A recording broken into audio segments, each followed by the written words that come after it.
So this is something new for me. I'm going to actually try and work this while videoing it. I have no idea how this is going to work out. I've never done this before, but we're going to give it a try. So this is the Komsomolets armored personnel carrier tractor thing that the Soviets had in early war, 1940, 41, 42.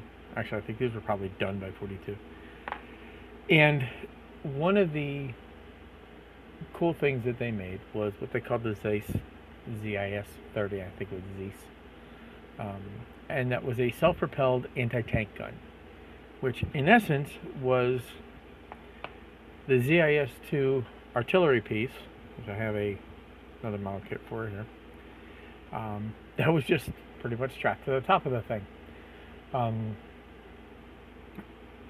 This thing is sort of a neat little Soviet invention. You basically strap a big armored artillery gun to the top of some sort of self-propelled vehicle thing and drive around until you see tanks and shoot the tanks. The Soviets were desperately needing anything except for personnel. They had personnel all over the place, but what they didn't have is things that could fight the German armor. So, lacking tanks and lacking anti-tank weapons, what they did was pretty much come up with anything they possibly could. They strapped guns on the back of trucks, they strapped guns on the back of boats, they made floating boat tanks, they did anything they could. They could put anti-tank weapons out there, mobile enough to be able to deal with the fast-moving Germans. And this was one of their options. They built about 100 of these things, and it was sort of a neat little invention. So there is not an offering for the ZiS-30, that whole assembly, so I decided I would go ahead and get the Komsomolets APC and modify it. So the first thing that needs to happen is these seats need to go away. So the vehicle has an extra armored housing that comes back to about here, at about the level of the seat. So it comes back, so it basically just goes out to here. Adds a little bit extra armor, and it just sort of extends back. These seats come off. These seats are gone. So this plane right here would be flat. And then what would happen is this weapon would get mounted right about there. So you'd have that. So what I'm going to need to do in order to start this is get rid of these seats and whack this down. So what I have is the option to grind away with my Dremel or just try and cut these away. So I'm going to try first to see if I can just cut these away. It's resin, so I should be able to just give it a nip, and that may not be the case. So we will come in like that, give it a nip. Yep. So yeah, it's pretty brittle resin. So what I'm having to do is just give this a whack here, and do the same on this side.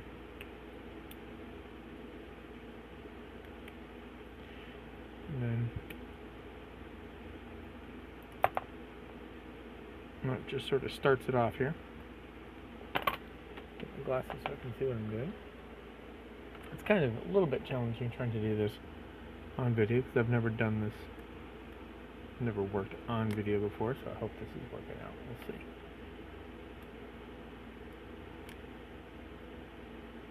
Normally I would have this right up to my face, but sort of glancing back and forth between the viewfinder and the model itself. This is all I'm going to do here. A little trim. So now next thing I need to do is just sort of score this. I guess what I could do probably is just snip away, just chip this stuff off. Probably be faster than anything else. Do that. Yep, and then just clean up the knife. So we'll just chip that away like that, chip this away like this. And I suspect the upper piece is going to be more than a little bit more challenging. But we'll just do this. So now the next thing I'm going to do is just sort of follow up and clean this up a bit. Just a bit.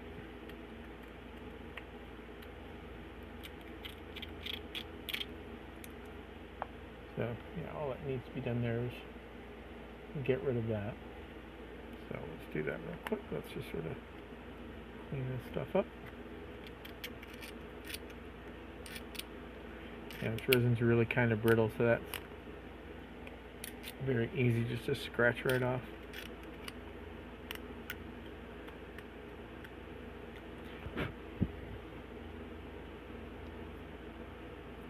There. Clean this piece off because that's not really clean yet.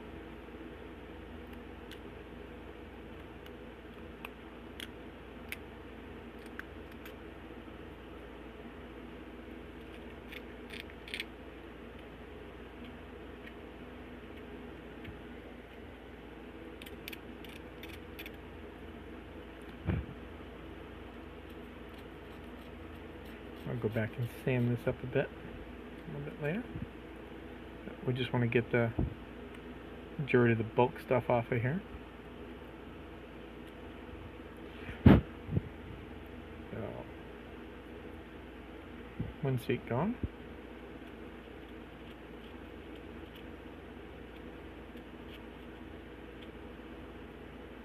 Smooth that off right there.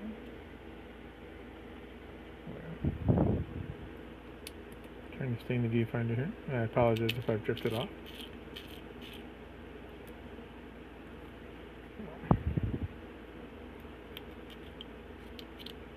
Finding to get the angle on there is a little bit difficult. The seat noise, we'll fix that in a minute. So there. So that there is the rough cleanup of that part. So now I've got this to do. So, smart thing would be to use a razor saw. So, can I reach my razor saw from here? I can. So, this is probably the cleanest way to do this. Just get this started. What I don't want to do is muck up what I'm doing right there. I don't want to muck up much detail up here. Really rather not do that. So what do I got back here? Is there a way I can do this without doing that? I don't know. Doesn't look like it. Not without mucking that up. So what if I do this? What if I just brace this, make sure my fingers and thumb are out of the way, and just spend some time scoring this out. To dig all the way through there is going to be a royal bear.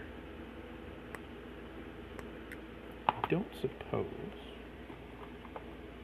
So, alright, that tool didn't work. So what if I did this? That might work. Alright, so what we're going to try to do here is use this tool and just walk away. So what I'm trying not to do here is destroy all this detail. And to get to that level, that's exactly what I'm going to do. So let's see if we can do it. Let's see if we can get rid of this thing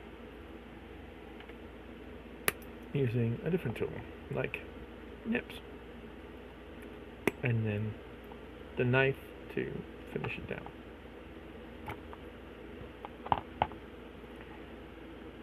Now, the other option I can do here is I could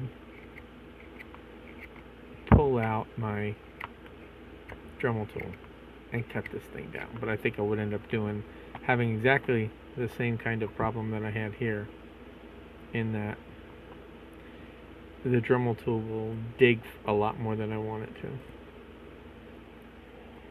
So all I'm doing is just scoring that a bit, and then I'm just gonna bit and piece this down. And again, I'm trying to avoid extending into the other parts and making a mess of everything else. I understand that I am pulling my knife back toward me, but I'm also being very careful to not go and not put a lot of pressure on it. I'm just going to a certain spot, and I'm making a point to put just enough pressure to go a few millimeters and stop. So,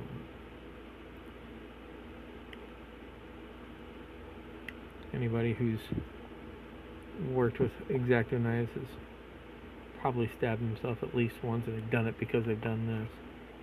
That's something we have to do. What I've done is I'm bracing my thumb right here, and I'm just putting just enough pressure to get to that point.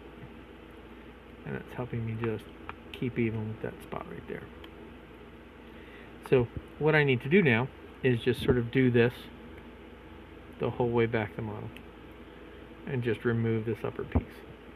And once I get all of this upper piece removed, I can sand, clean this up, and then what I need to do is make the armor plate that extends back to the mount point of, and then I've mucked up here because I went too deep. It's okay, because there's going to be a spot above that. Now what I wonder if I can do, let's see if this will let me do it now without digging into that, because it's still a bad angle. So this is just going to take some patience. I'm sure I'm still on the screen here. Just going to take some patience. And yes, I know my thumb is right there. So I'm not pressing hard. I'm just pressing hard enough just to score it right there. And again, all I'm looking for here is to get a groove going that I can use as a guideline to do the shaving I need to do. So just that, which allows me to do what I'm doing right there, which is just get the piece cut. I don't go cutting too deep or too far. And then this resin is soft enough that all I really need to do is I pretty much can do just this. I can just work on this for about 20 minutes. And that's what I'm going to do. So I'm going to go away for a minute and stop. And then when I get done with this part, I'll come back. Alright, so that has been done. Took me maybe about 20 minutes to finish chopping that off. And then I did a quick sand job. So this is where we are right now. We've got just a little bit of cleanup to do here still. I need to go ahead and finish sanding, and then after this what I need to do is build out the armor compartment, which I will just use plastic card for. But once I have that card built, I'm not worried about, I was worried about this line when I started cutting this at first. I was all over concerned really about the angle that this is at. But if you look at pictures of the ZiS-30, this actually, that plate just sort of lays across there, and it even comes up just a little bit. So what I can do is when I build up this armor plate that I drop in and build this little extra armor that sits right here and sits in front of the gun, what I will do is it'll make up for this extra divots that I've got here. Now, If we look at the gun shield that's on this one, this is the gun shield that's on the towed artillery. And if you look at the ZiS-30, that's not the gun shield they use. They have a larger plate that is about the width of this. So it's about the same width, but it would go square all the way down to the mount where this is mounted. And it's also further back. Instead of being up here on the front of the gun, it is mounted back here on the elevation gear. This plate here that this one is set toward actually is still sitting on the gun. You can see it in drawings. So what I'll do is I will take this off, add another plate that's squared off and set up, and then I will just drop this in a hole, and then I will put the whole thing together, start painting it, and have it ready. So that is the rough modifications. I will go ahead and I'll put up a video. I don't think y'all need to see a how-to on how to cut plastic card and form it up. That's kind of straightforward and pretty simple. But this is how the modifications, or what modifications you need to do to this to make the ZiS-30. I guess it's technically a self-propelled gun. I guess that's what they called it. So, yeah, self-propelled anti-tank gun. So that would be it. I hope this is helpful. I hope you enjoyed this overall video, and thanks a lot.